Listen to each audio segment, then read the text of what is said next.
A few years ago, a good friend of mine, Rob Crowley, came up with an idea that's progressed into something pretty amazing. Jeff came to me and said, I have an idea.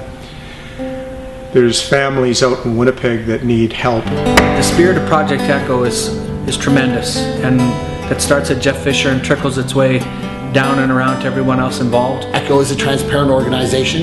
It's every penny that comes in is directed to the people who need it most. This summer marked the beginning of a very important project for Project Echo.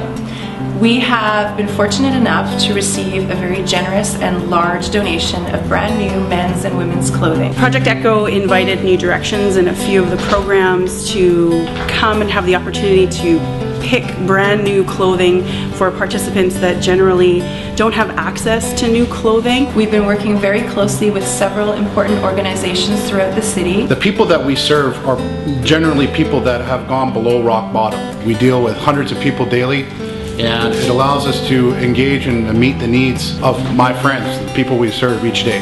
We've been making connections and contacts with staff at these organizations and have been arranging and scheduling volunteers to come down and offer their support. A lot of our participants face winter without proper clothing, without a winter coat, without winter boots.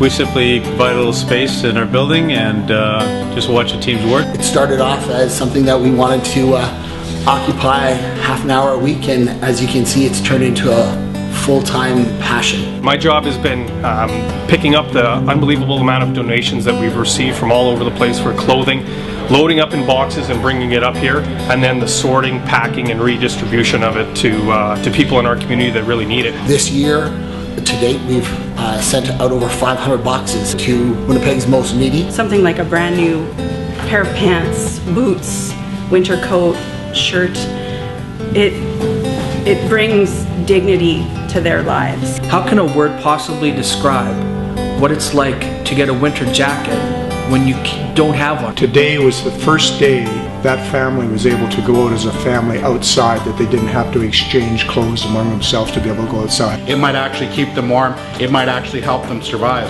So it's just not another piece of clothing. Part of them, it's their whole world. This winter they'll be warm. Calling this Feed the Need is so important because there is such a need for clothing, for a need for help. It's becoming really clear the need and the impact that this clothing is making on their patrons. The problems that we got are borderline epidemic at times. It really helps us to face head on the problem and deal with it with some level of excellence towards people who otherwise wouldn't be given that opportunity. The need is never going to end, and this has been an opportunity to enrich so many lives and touch a lot of people in an incredibly positive way. It's a phenomenally big job, and few people, few hands doing it. But it's remarkable the difference it's going to make out in the community. It's just doing our part to try and make this community better. We're just happy to be here and involved in supporting a great cause that Project Echo has got going. I know this is going to go a long way, and we've only scratched the surface. Thousands of man hours have been spent in this room this summer sorting this clothing out so Winnipeg can stay warm. Big thing.